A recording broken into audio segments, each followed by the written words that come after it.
Middlesbrough, for me, is a very exciting place to be a digital business. One, we've got ample amount of talent. We've got the local colleges, the university producing talent. We've created hubs around, such as Flock co-working space, that actually brings a lot of expertise into one roof. You've got access to really good digital connectivity. You've got access to transportation here. And we're very much well connected to the global stage. I think the tech sector is only going to grow further. We've recently sold a part of our business, which is now owned by an international firm, and they're moving one of their offices up here to Middlesbrough and bringing a lot of investment up to the local area as well. What makes Middlesbrough different is there's a cluster of businesses all sharing ideas. I think we're probably fairly unique in that we're all conscious that nobody's the finished article, and we're all looking to learn and develop at all times.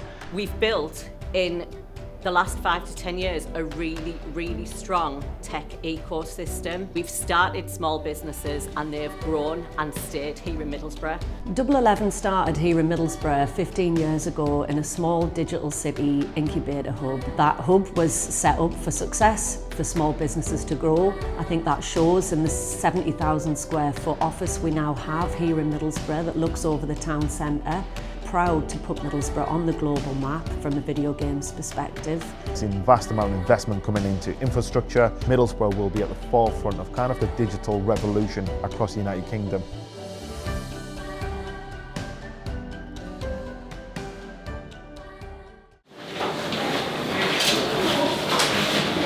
Good morning everybody, welcome to Tees Valley Wired Differently Talk. This morning we're going to discuss about why and how Middlesbrough is suddenly wise to become the second fastest digital hub outside of London. With over 600 new businesses being created, we're seeing a significant shift in the last decade in terms of emerging technology, not across the globe, but actually being born and bred straight out of Teesside and out of Middlesbrough. It gives me great privilege today to welcome 4 incredible speakers who are going to talk about their journey into business and how the region and Middlesbrough has really helped to support them to be where they are. So, to welcome on stage today, Kimberly Turner from UKREiiF.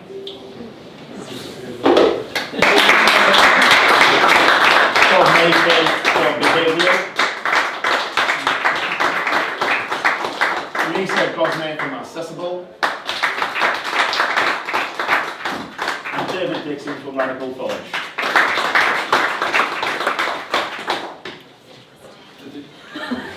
Twisting the seats.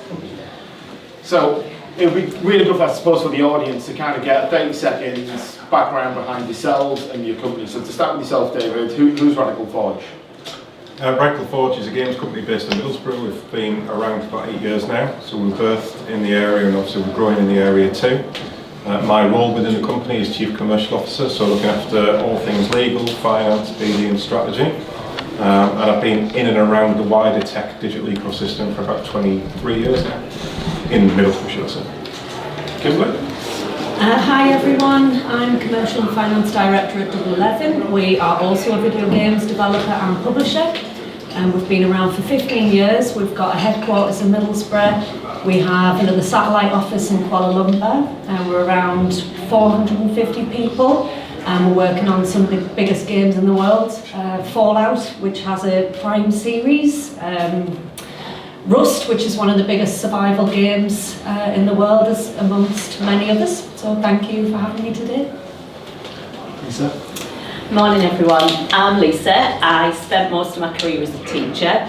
I am now co-founder of Accessible, which is a platform that uses AI to automate the assessment process of primary school English writing.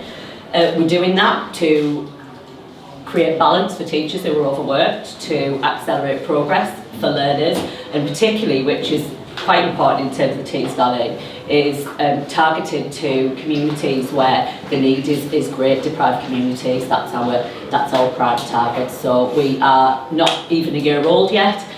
We've developed some great partnerships. We've got our basic product. So unlike Kimberly, we're the babies of the journey, I suppose. And that's us.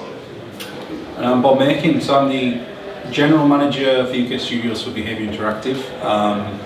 It goes before we were Behaviour Interactive. We started a company in the Tees Valley called Stockton-on-Tees 12 years ago now, we grew that company for 10 years up to 50 people, and then 2 years ago Behaviour acquired us. So Behaviour are another global video game developer. Our own game is Dead by Daylight, which is one of the biggest games in the world, played by 70 million people worldwide. It's a $1 billion game in itself. In Middlesbrough, we've brought Civilization 7, Mortal Kombat 1, Silent Hill, so we're bringing, similar to what Kim's doing, we're bringing AAA games to Teesside. And yeah, so we're 1,200 people worldwide, about 70 in the Tees Valley. Brilliant, thank you very much. And so, when we talk about kind of the northeast of Middlesbrough kind of aspect, a lot of people don't realise everything that it has to offer really. Starting with you, Bob, what was your journey kind of early doors, and why, and obviously apart from being from the area, why was it that you stayed within Middlesbrough and chose early doors to grow Sock Monkey from there? So early doors, I actually used to work down here. I used to travel from Middlesbrough to Leeds every day to work at Team 17 as a producer on Worms. And then we were looking to start our own company, and it was actually the university that had funding to start up through Digital C, which Dave was part of. And there's a lot of entrepreneurial spirit in Teesside, and you know, they want to keep things, promote from within and help the people who've been there and been through the education, been through the tech. So we came back and started that, and you know, we could have left the area, but everything's there, and you know, it's a good hub for the university, generating more students, more graduates every year, and quality graduates. And same when we became Behaviour, we had the option to move somewhere else, but they wanted to stay here and invest in the area and build up what we started. And Lisa, for yourself, as you just mentioned in the introduction there, you're very much a customer from journey.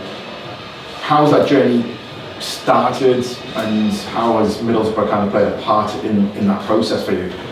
Yeah, so we literally had an idea last April that we could use AI to reduce teacher workload. That journey actually started with Imran at All Labs. We did a design sprint with Imran's team and came out with this idea. So this time last year, I literally had just started working on a pitch deck. Probably around June time, we applied for the Tees Valley Labs programme, the Stable Incubator programme, which was a 6-month programme of support and funding attached to it, which basically allowed us to go from an idea on a pitch deck on paper to, by the end of that programme, we actually had our MVP, our basic product, which we've then tested in one of the biggest academy trusts in the country. We wouldn't have made that fast level of progress without the support that we had from home, and particularly from the programme put in place by the TVCA. Kimberly, W11 could be housed anywhere in the world. The size of the company that you are now use, I've got an amazing office in Kuala Lumpur, a state-of-the-art facility now in Middlesbrough. Do you want to talk to us a bit more about your home in Middlesbrough, the new state-of-the-art building, what does it have got to offer, and I suppose what does that ecosystem currently look like, and you know, how does W11 play a part in that? Yeah, so we moved into a new 70,000 square foot office that was built not necessarily for us. It was built as an incubator space, similarly to the one that we actually grew in, where you get your little office, and the rent at the time 15 years ago made it probably the most appealing to us, as well as, like Bob says, the links to the university. We were in that space till we outgrew it, so I think, you know, a success story of the incubator space itself. But then we grew so much, we were struggling to, you know, we were just at capacity everywhere we looked. So the TVCA and the local council supported us by allowing us to take over this whole new incubator space, and that's what we call our new home. It's absolutely amazing. I feel lucky every day that I get to walk into those doors. We have a wonderful market hall with a free breakfast for everyone. We have subsidised lunches. Not as cool as what you would think. We're still it's still corporate in a way, a couple of pool tables and stuff. We have a massive 250-man auditorium. We've got rooftop terraces, we've got a gym for the staff as well. But obviously, to be able to attract the talent that we need to be successful, we have to offer something in line with, you know, Silicon Valley, and our version of Silicon Valley is Volvo X in Middlesbrough. Obviously the region is a great place to grow. I think, you know, our story is similar to Bob's, but I think obviously what I'm picking up from Lisa as well, and you know, David's mentioned and Lisa mentioning you, and I think what's important about Middlesbrough is nobody's in competition and everybody is very much helping each other. Bob and I have worked closely together over the years. You know, Lisa's Alt Labs and Imran, and you know, David obviously has watched our story from the sidelines for many years and been a big champion of ours. And there's something just very heartwarming and homely about that, which I don't know whether you would get anywhere else. So yeah, it is lovely being part of that. Yeah, I think locally as well, you know, I've been fortunate to grow Alt Labs in terms of our innovation consultancy. We've developed a lot of product south in Europe into the MENA region. However, we always seem to find like we do a lot of cross-collaboration work within our region as well, and there's a lot of stuff, a lot to be shared about shared resources. We talk about sustainability, economical development, but what you'll tend to find in Middlesbrough is we'll all actually help each other's business along. So if I need some resource support, I can pick up the phone to another colleague, and vice versa. If they need another gaming support, they'll lean on each other to go, look, rather than us compete on the same talent pool, let's help each other build our own companies up. And I think that's what you really get from the region as well. And another critical thing we've seen in the last decade is the significant amount of inward investment coming into our tech businesses. We've seen Salesfire go through raising 2.3 million. However, more recently, Radical Forge has also had a significant investment. Can you shed some light on that, and how is that helping to grow Radical Forge, and what does that mean for the local ecosystem in Middlesbrough itself? Yeah, so we're very supportive, we've been very supported by Combined Authority and then the funds that are associated through the venture capital funds locally. So Mercy was the organisation that invested 2.5 million, of which there was a slight amount of loan in that as well. And the purpose of that was to build upon what we'd already created, but build out the work for hire side of our business. We've got two main sides of our business, our own IP and then the work for hire side. And what we wanted to do is grow the work for hire, so in effect getting work from other people and delivering on their behalf, but do it at a larger scale. So again, we can grow in effect on the track that Double 11 and Stockton-on-Tees and Behaviour have done as well. And that funding has allowed the acquisition of me and Alison as the Chief Operating Officer to come in and put the structure and the systems and the processes in place. So it's allowed us to move from almost like a startup mentality into more of a scale-up mentality.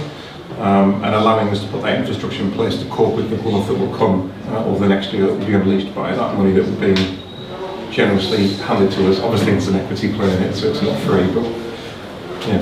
There's a plan there, which is really good to see.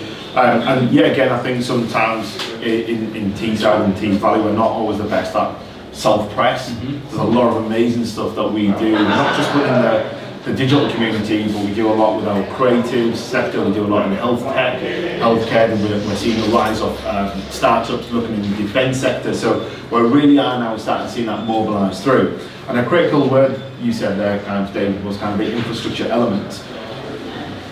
Looking at infrastructure, I know we always have this, I suppose, the conversation that we've always had is that kind of where does the role from private sector to local and national government play? So we'd love to just to tap on where do you feel the role of what can local government and to the national government be doing more to support the digital sector within Middlesbrough or Teesside? I think it's worthwhile starting first and foremost at Teesside University, because it was one of the first universities globally that was a school of computing, and not many people know that. We're also one of the leading lights when it came to VR back in the day as well. So we've always been at the forefront, so the university's been really the pillar for everything that's come out of it, whether it's to an extent D11, but there's a lot of the tech ecosystem that either have a lot of employees, which I'm sure you will do, or whether they've actually instigated businesses to be created in the first place. I think first and foremost the uni, and then secondly is programs like I used to be part of, Digital City, and obviously you now run it at Alt Labs, just allowing people to move from the transitions of startup into then the scale-up mentality, and then hopefully mergers and acquisitions further along. And having that support at those key moments is really, for me, both in terms of program form and also in the individual giving you advice and guidance, is crucial. But to do that you need the relationships, and I think what we need more of, in my view, is more of the relationships built with people on the supporting side rather than it just be a transactional thing. That relationship development is key. And obviously you can't relationship develop with everybody, so which ones are the ones you choose? So you've got to have the metrics in place, but I think there's ways around that. But for me, I'd like to see more of that relationship and connecting the dots together in the background for you. I would like to see more project-related funding.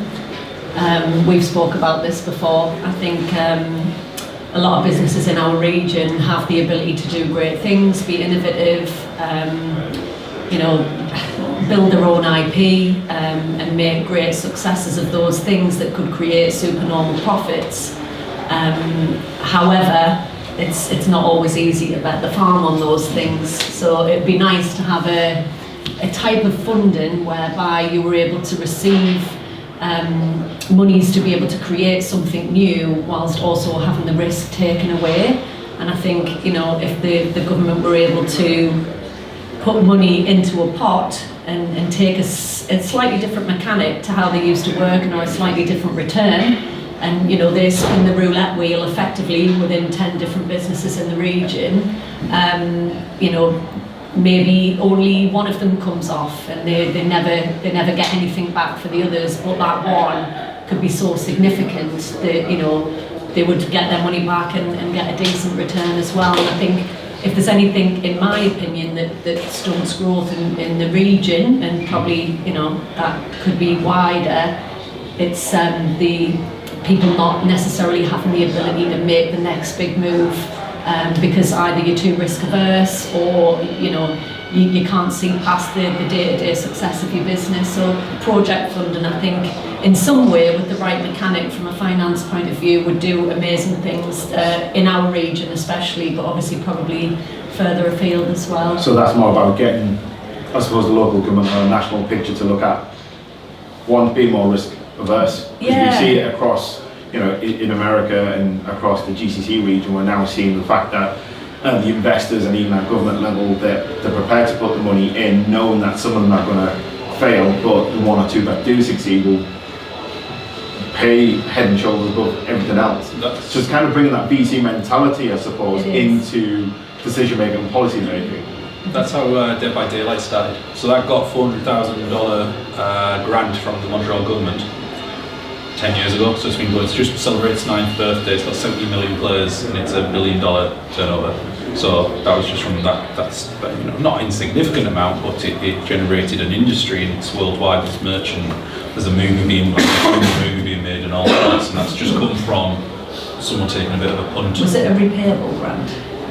To a point, yeah. There was like clauses to it, yeah. But it was like 400,000, and it paid back 20 times that, which then went on to fund 10 more projects and things like that. So the difficult thing in our industry is you have no idea what your product's going to do. It could do 0 or it could go, you know, 0 to 100 in 5 seconds. So I think that's why the project funding, you know, it does make sense, because you can't possibly predict the success or failure of something, and obviously you've got people's jobs to keep safe in the meantime as well. So it is a bit of a balance. We have our business settled with 3 different pillars. The work for hire that David's mentioned. We license other people's IP, and we'll take a successful PC game, for example, and we'll put it on the console market. We publish that. Obviously, we get all the revenues into our business, but we pay the IP holder, you know, a significant sum of those revenues. And then the other side of it is the own IP, where you build your game from scratch. You take all of the risk. You know, we can fund that from the other 2 pots, for example, but we can never know really whether it's going to be successful. We've done that recently, and it took us 15 years of success to even just try and do that without risking anybody's jobs as well. So it is tough, but we could have got there a lot sooner if someone was willing to, you know, take that risk on us as well. And looking at kind of on the 3 gaming sides evolved on a different journey now. Bob's kind of grown to exit. Double 11 Arms still on this vertical growth. Radical Forging now the investment into start putting this right infrastructure in the way. In terms of the AI sector, Lisa, which you're heavily involved in now, how do you see that landscape changing within the Middlesbrough community itself, and how do you see the AI playing a bigger part in the local economy?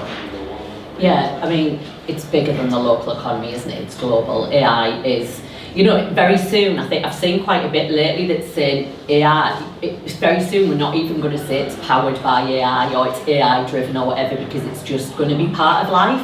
I think particularly in the sector that I operate in, which is education, there's a massive gap to close. Compulsory education, I'm talking here, sort of 4 to 16, 18.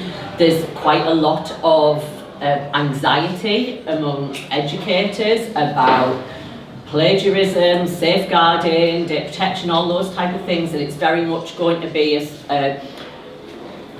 a real job for people like us to convince our customers that this is really going to help you, and it's much more stop being be less risk averse, if you like.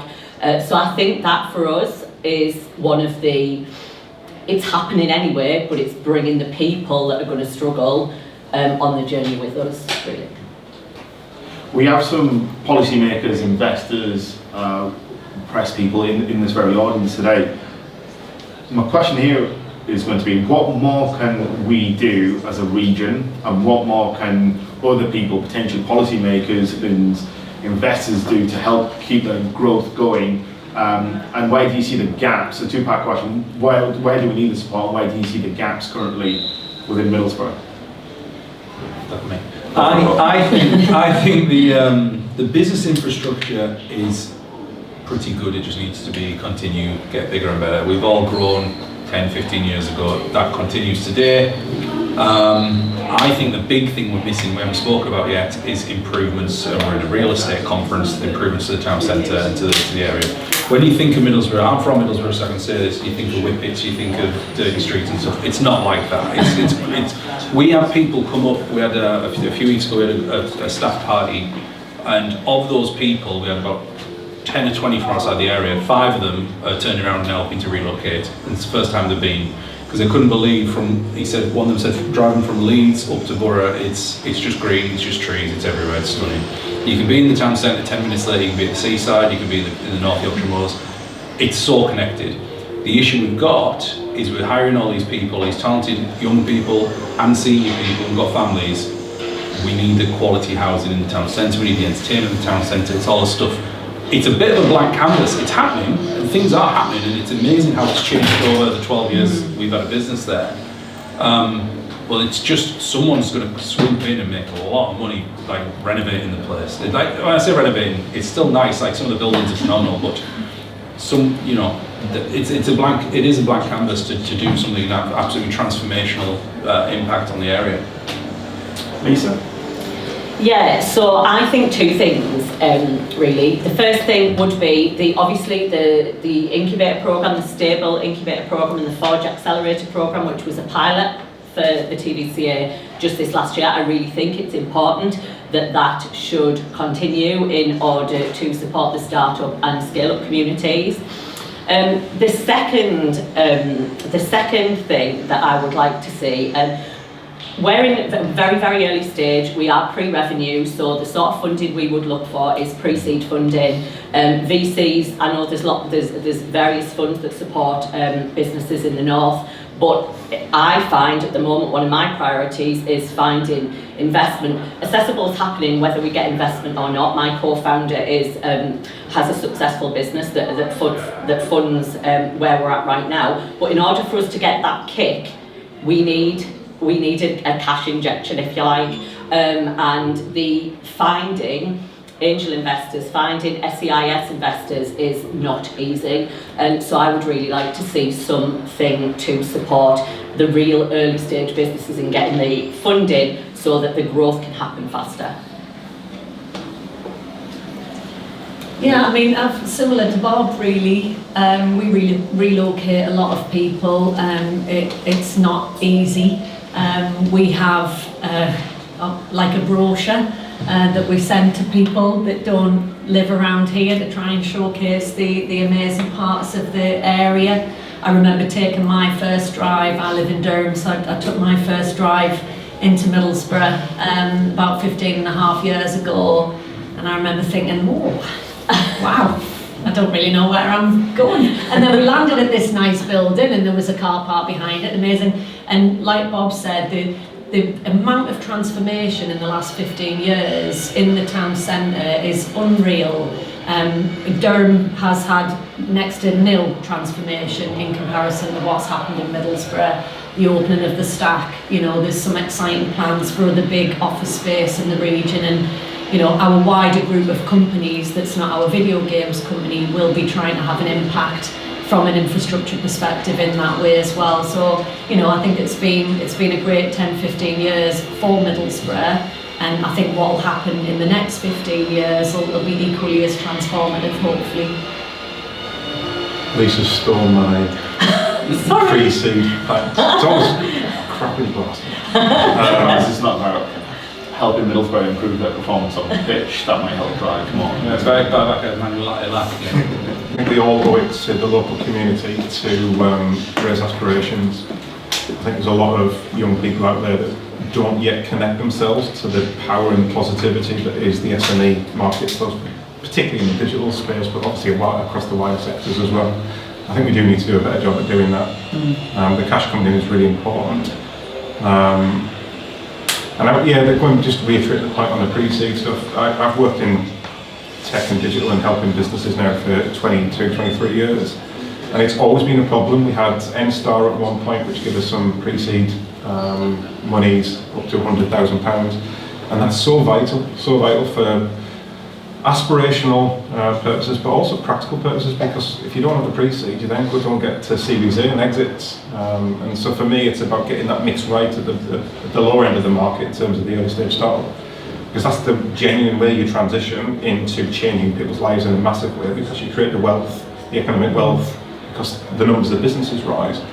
And an example, albeit it's a little bit skewed, but Skyscanner and the influence that had on Edinburgh, with that scale up and exiting, and then from that, hundreds of other businesses have started, and relatively speaking, some of them being very successful. How many jobs have then been created on the back of it? And the aspirations lift up generally, which then impacts infrastructure, which then impacts housing and leisure and everything that goes with it. So for me, it's connecting those dots together. We do them very well in isolation. I think we need to do that way better. Yeah, because I think the benefit of the Skyscanner stuff was Tradeline followed suit not too far after that, and I think when you start merging these bigger companies out as an ecosystem, everybody else starts to cluster together, and that kind of has a ripple effect through the supply chain, doesn't it? And it starts dragging more people in, so hence why it's always important to always put emphasis on the start of the seed, but actually not also neglect the ones at the top, because it's an ecosystem, everyone has to feed itself. And I think that we see parts of that being done really well locally, but obviously we could do with a bit more help on that. Kind of the final question for me before I open it up to anybody in the audience. Where do you see the digital cluster within Middlesbrough being the next 5 to 10 years? Start with yourself, Lisa. Well, I hope we'll be a big part of it. That's the first thing. You know, what you see, and what I mentioned in the video at the beginning, is the difference in the. I was talking to Kimberly before we started about Double 11 starting 15 years ago, and I think the support systems, the infrastructure, the ecosystem to support tech and digital businesses is phenomenal and is only going to get better.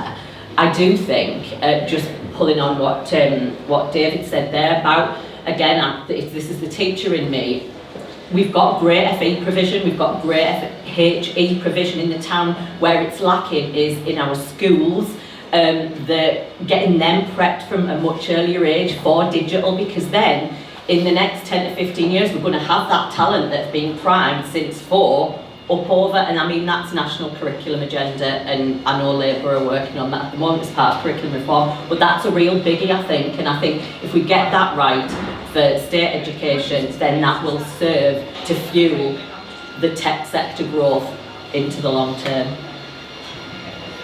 I hope, you know, when I said it earlier, and Kim mentioned the same thing, that when we started 12 years ago, Kim's 15 years ago, it's totally transformed from what it was.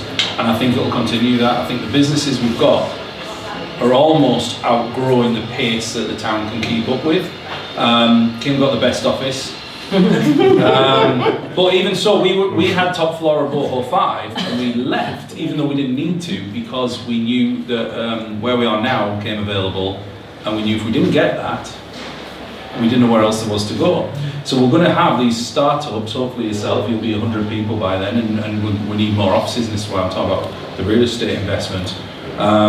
You need more quality offices because the startup, the pace that they're coming in now, and quality startups are coming in, and people like us are there to help them. And we talk all the time, we go down the flock and talk to the startups, to the kids, and say like, you know, how could we've had that problem, this is how we did it, which hopefully gives them a little bit of a boost from what we had when there might be less help and lesser bigger companies. So I hope it's kind of like a snowball effect, and for me it's just all about building bigger and better and just more people. I think, sorry to rant, I think there's a bit of a chicken and egg situation with the area. That we need more people to get more leisure and entertainment in the town centre, but we need more leisure and entertainment to get more people in the town centre. So that's what I mean, someone, just get your checkbooks out and come back. Space in my car if you want to join in. We're all dead friendly, great community.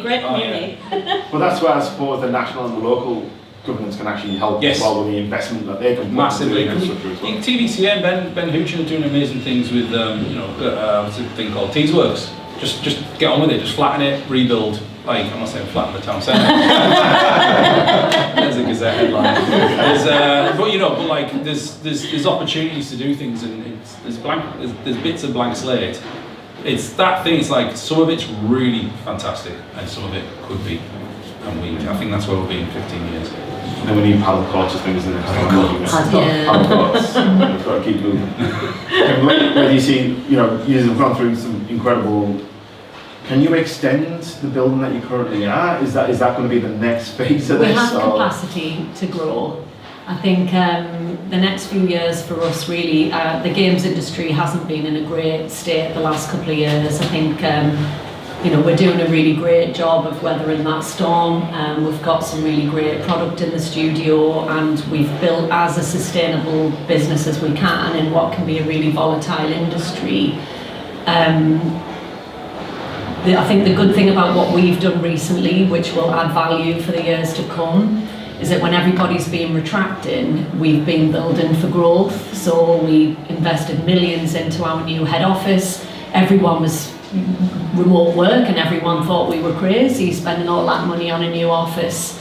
But when the industry picks up again, and I have seen a little bit of a shift in demand over the last couple of months, where everyone else is going to have to start paying for growth again, we're already ready. The desks are there, the office space is there, we're doing similar in our Kuala Lumpur office as well.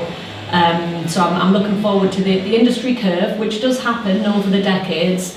It starts to pick up again, and we are set up in Middlesbrough, already ready to hit the ground running with that growth, and I think that'll work massively in our favour when we all get there. And I think it's a good point. I think a lot of businesses in Middlesbrough are actually mobilisation ready, so we're ready to expand. The workforce is already there, so we can meet supply and demand actually really quickly, and I think that's, like I said earlier, we've got bundle amounts of talent, whether if we don't have it, these amazing businesses will, and there's been plenty of times where Bob and I have had a conversation, or I've had a conversation with the Numa Group about different strategies and stories and how we can actually all work together a bit more collectively and play our own part. And this is the thing that what you'll realise about Middlesbrough is, even as business owners, we all want to play our own part. We're all committed to actually the togetherness to build something much greater beyond ourselves. So there's a purpose behind what we're all trying to do. So David, to finish on yourself, 10 years time, where do you see the digital cluster be? Your own Boho X? I think in terms of, there's two arms to it. One is the digital cluster itself. I think obviously that needs to carry on growing in the pace. I think these guys have covered that. But the other side of it is the digitalisation across the wider sector. So that's where the real impact can be. And the games industry actually can help in some respects, but actually a lot of the digital industry can help the wider sectors in many ways. And I think if we can fuse those two together, there will be opportunity, first of all, for learning, but even cash and opportunities of collaboration coming beyond it. In terms of the speed of how we've done over the last 20 years, I mean, Digital City was created, 2001, which predates YouTube and Facebook, which is nuts to even think around that. So the business support has been there to nurture what we have right now. I do fear that we'll stabilise if we're not careful. I do think we need to invest more in support. Obviously starting with alt labs, but I think it could be bigger than that as well, not just for digital but for the wider sectors. And I think if we can do that, we can really kick on massively to the point where I think we disproportionately grow beyond our peers. We've got a lot to catch up on because we are far behind in pretty much every metric that's going. But exporting is another one we can really get into, and I think that's something that is, I won't say it's an easy thing because obviously it's difficult to win work abroad, but I think in terms of adding to your top and your bottom line, it's probably the most untapped thing that the North East and Tees Valley in particular can get into. Yeah, it's a great point actually to lead on nicely actually. Other things that we've got the investment zone, the digital cluster zone happening in Middlesbrough, you've got the creative investment zone happening in Hartlepool, and they kind of leverage side by side, they work collectively together. You know, as gaming studios, you are also digital but creative at the very, so it's hard to separate the two because 2 and 2 equals 4, right, in your organisation. So they have to work collectively together. And yeah, again, we've got free ports, we've got the airport, we've got the free port in Teesside, which can be leveraged from a digital point of view as well. And I think there's a lot of that we've not probably materialised yet to its full potential, but I think there's a lot to offer there in terms of digital export. And I can see Middlesbrough being a significant player on the UK PLC in terms of exporting digital talent and digital products across the globe. Now, got a couple of minutes. If anybody in the audience has got any questions they'd like to ask the panel, don't be shy. Go for it, sir. Can I just ask about access to skills? I mean, it's fantastic to hear what's been done here in terms of creating a sort of centre of excellence for gaming and tech on Teesside. How do you find access to the skills that you need in order to deliver that? I mean, talking about sort of people coming in from outside the region and brochures for the region and settling it, and also about the links between Teesside University and how that's been strong. Do you feel that's enough being fed through from the higher education locally, or is there more people coming in from outside the region which is supporting that? So I used to work at Teesside Uni for a good 7-8 years. The feedstock is incredible from the quality and the talent of young people coming through, and the support the university that wraps around is also pretty epic as well, in terms of, first of all, raising awareness that you don't have to always look at a job, you can also look at self-employment. And if you go down the self-employment route, we'll put a wrapper around you, whether it's cheap rent in an incubation space and support that goes around it, or access to academics. All that is brilliant. So there is the quality, and there is, to an extent, the number of young people there as well. But realistically, we're probably going to have to go beyond that, which means tapping into other universities, or even taking them straight out with FE. Because I think that is an opportunity to get earlier. Because sometimes a lot of the courses that you do at the university may well be out of date by the time that the young person gets into the marketplace. So sometimes maybe the apprenticeship is the best route, and again, smartly the university, again, putting my banner up for the uni, but the university quite smartly invested in digital apprenticeships, well, apprenticeships generally speaking, but in particular around the whole digital side of things. So I think that's it's the symbiotic relationship you've got to have between business and education. It sort of feeds into awareness, I suppose, doesn't it, as well? You're saying about the school level, and I think, kids at school knowing that you don't have to leave the North East to have a top-class career in this industry, I think is a really powerful message. Yeah, we haven't been very good at our social impact. Most of the kids in the region probably have no idea our company's even there. I think they know about Minecraft though. They do. And I think the reason we've not shouted about it as much is because if we don't need that from a business objective point of view to keep our eye on the prize, it's a really hard thing to justify. We have changed tact a little bit on that, given the height of the building that we're in now, the logo that's on the side, you can literally see it from all the major roads, and you walk up to it in the town centre. It's the Eye of Horus is like a protection symbol. That's our logo. So I think we're aware, we want to extend our impact from a business point of view to protect the region, in line with our logo. And our ground floor on our new office obviously can't have any sensitive stuff there. So we've built a classroom. So we will be able to, I'm not going to say exactly what that looks like, we will be able to engage more with the younger people in the region. We've got great taps in from an early careers point of view, from a university age, and we're kind of trying to work our way back from that. David mentioned apprenticeships. Apprenticeships don't really happen in video games. They just don't, do they, Bob? It's not really a thing. It should be a thing, because not everybody's set up for university, and not only university graduates should get a job in video games. It's just, yeah, the one person that was training that apprenticeship, I think, would just not be able to have a job. So it would be hard to justify for every apprenticeship, for every apprentice you have, you would basically have to have a person that you paid for that you didn't really get anything back from. That's not really an easy decision to make. But the video games industry in general, with UKREiiF, you know, we are trying to change that as well. I'd love to see that. But I'm also looking forward to us having a bit more of a social impact on the region, because, you know, a lot of the kids, you know, they don't know we exist, and they don't know, like someone said, those jobs even exist. So yeah, it'd be great to be a bit more inspirational from that point of view. I think the mad thing is that between the three of us, we're working on games, and most of the kids out there in our area will play a lot of those games, and yet they don't know. They don't know. They love it. They would literally, the kids I used to teach, if they knew that these opportunities were on their doorstep. You know, when we talk about deprivation in the Tees Valley, we all know there's a huge amount of deprivation in the Tees Valley. You know, some of the schools we're working with as part of Accessible have got 70% of their children that are living in you know, poverty and relative poverty. And I just think for them to be able to see all this amazing stuff that's happening, and we have got some really good organisations that are building those links, but there's a lot more work to do, I think, and that then will give us the right through from starting education right through to the FE and Teesside Uni, which are already doing a great job on it.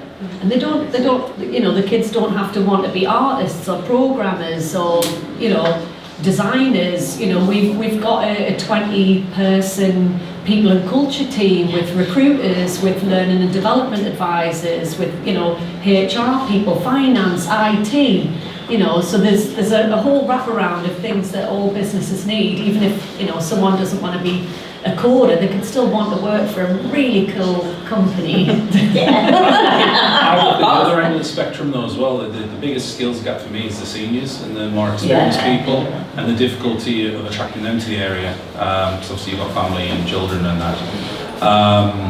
I know there's a stat that someone from TVCA can probably correct me on, but it says something like, if you're from the area, you go away and you come back. People who move to the area and to the northeast, they never leave.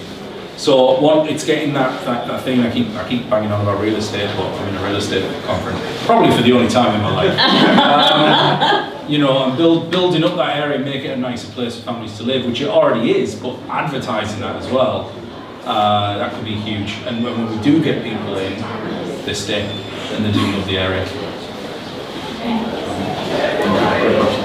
Anybody else? That's it for me. Thank you very much, and a round of applause to all.